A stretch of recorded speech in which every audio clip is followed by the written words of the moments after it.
Hey, everybody. I wanted to talk to y'all about something. And of course, I'm just expressing myself, but I think that women sometimes get a bad rap, especially when you are an attractive woman, an educated woman. You can get stereotyped. I know I get stereotyped a lot. People think that because of the clothes that I wear, I'm a certain way. People think that because of the way that I speak, I'm a certain way. People think this because of the things that I do, I'm a certain way. And they are clueless as to who I am. So you're going to be judged automatically. But when it comes to relationships, you do have some good women.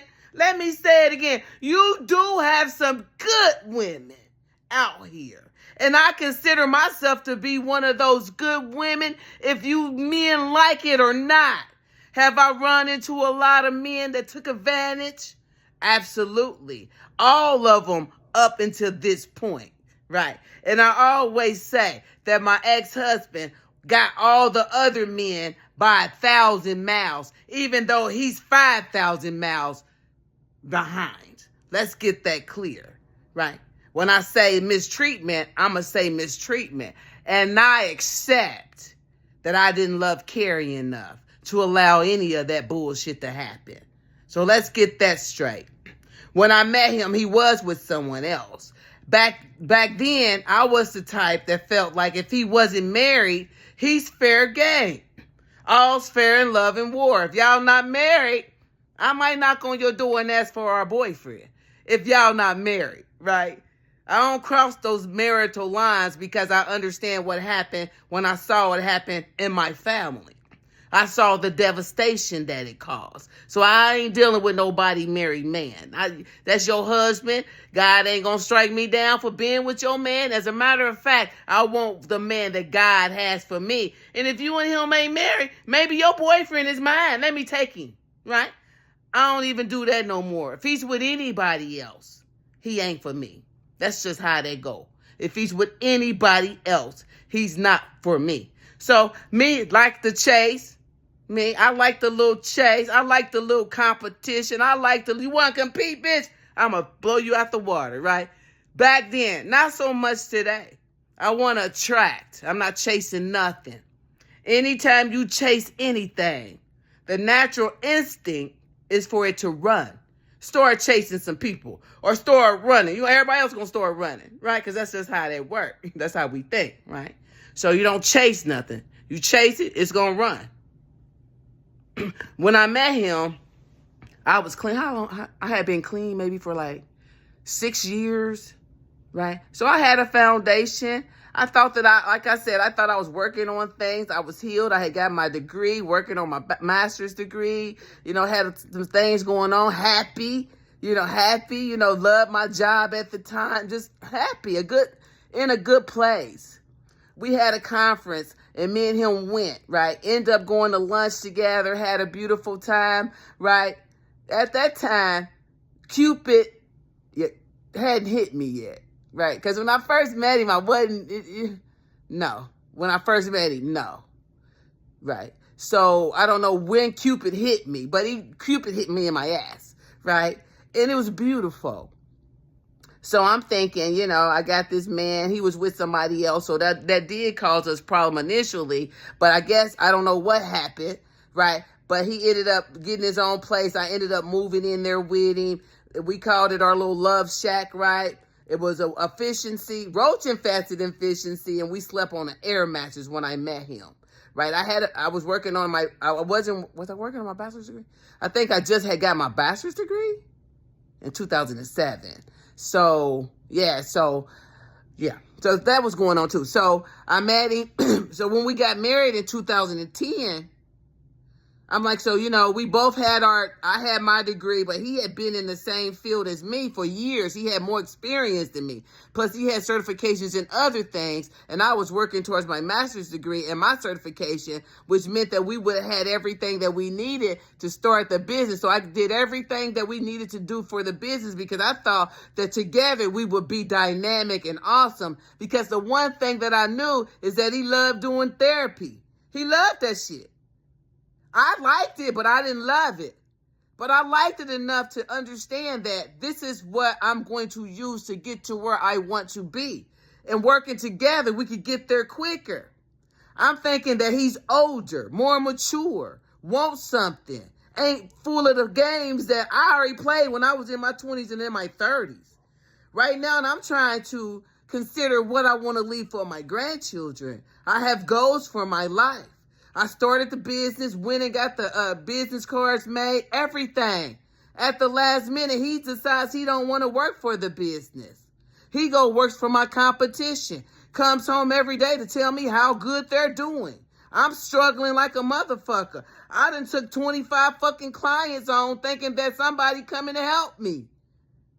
Nobody. I'm struggling like a motherfucker. The first time I get paid, the check don't come on time. Fuck everything up.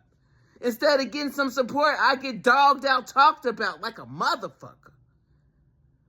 When he don't come on the business, it's like somebody kicked me in my stomach, really, and I just went into a depression that I didn't understand. I didn't understand why. I didn't understand what's the fucking move. I'm not trying to work for somebody all my fucking life. Especially when I have the skill. Right? I don't need nobody telling me to come in at 8 o'clock, go to lunch at 12, come back at 1, leave at 5. Oh, you can't be off today. Oh, you need to. I'd rather not have that type of pressure. And I accept that if I don't work, I don't eat. And I'm not above eating potato spuds with no fucking butter if I need to. But I did not understand it. So every day you coming home, you happy to put on a suit, happy to go out here, give all your energy to this man and his family and his lineage and his shit. We struggling like a motherfucker. These people living high off the hog with all your education, all your experience, all your everything. But you think that you need him to funnel your shit through because you don't got enough backbone. You don't love yourself enough to at least try. So I'm struggling trying to get this shit done, y'all, by myself. Tried to hire one person, couldn't even trust her. All she wanted to do is lie about how many hours she worked and get money and never wanted to do shit, too busy drinking and stealing.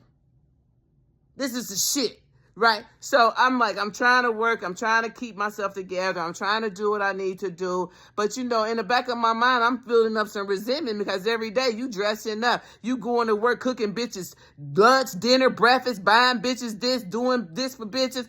You cooking dinner, full course meals in the kitchen. Don't let me ask for a piece of that chicken. Don't let me ask for a pizza. This is for the people. Fuck them bitches at work. He want to please the bitches at work. He want to please the half-dead bitch. He want to please all these other bitches. And then look at me like I'm supposed to help him. No, that's not how that work, nigga. You can't give energy to every fucking body behind my fucking back and then think that I'm going to come and stand up straight for your monkey ass. No, nigga, because I can live just as good at my house as I do here. Understand that shit, bro. Understand that shit, bro. Then you go get a raggedy, half-dead bitch and try to flaunt these hoes in my face like he got something. Right? Want to be a monkey. This nigga want to put on a suit, look like a monkey, play like he the nigga in charge. But can I go to lunch now? I'll be back at what time? Because for him to come in the business would mean all that bullshit that he get away with when he was working for other people behind my back, he wouldn't have been able to do that shit. So that's why he never came on the business. And then cry about how shitty my business was. You got every skill that you can help. You don't got to go to school to get no more skill, even though he eventually got a bachelor's degree and a master's degree and a condo by being with me. The dead bitch that he was with before me, the begging bitch that he liked, them low vibrational bitches. What she teach you how to do some nasty sex shit? She was good with the nasty sexual behavior shit because she ain't give you nothing else. She fucking killed your self-worth and your self-value and your self-esteem and your integrity. Where's that at? Then he listening to his family and they all mental health services is available.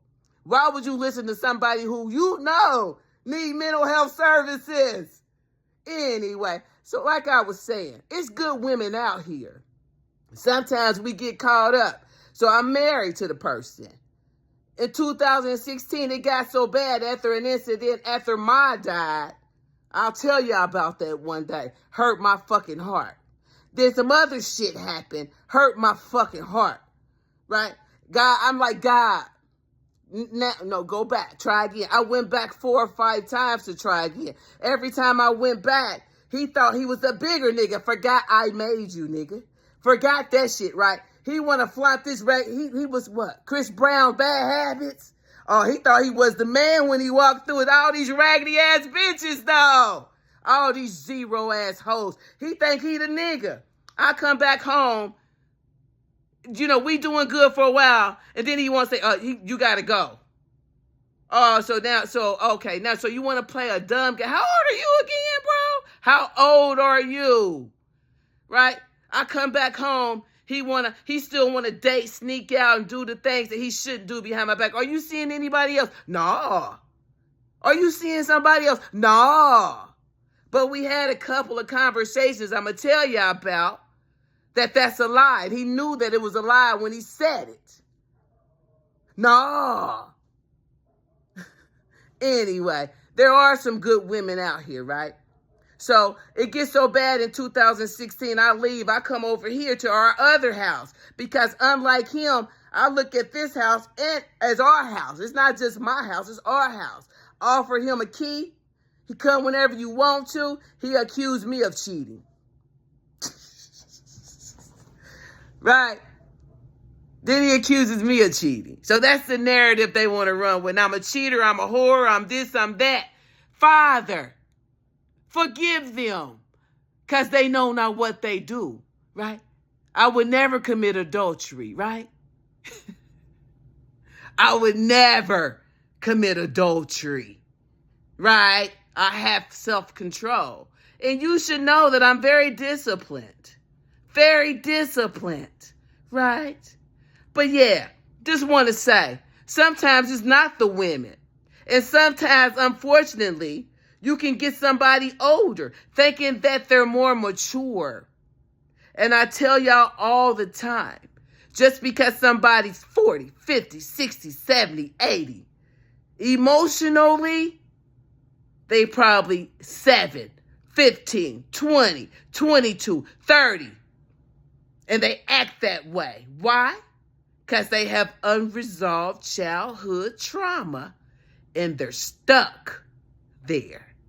And until they get in touch with what's really going on, because it's always about you, they ain't gonna never change. They gonna always look outside of themselves. That external locus of control and blame everybody and everything except themselves. So, there are good women out here. Sometimes, though, you can run into creep at the creep at the creep at the creep at the creep at the creep. It'll start to harden your heart. Understand, you choose the lesson, and whenever you ready to stop that bullshit, you have all the power. You. There are good women out here. And there are good men out here. I'm just looking for the day and excited about the day that I meet one. Y'all be good.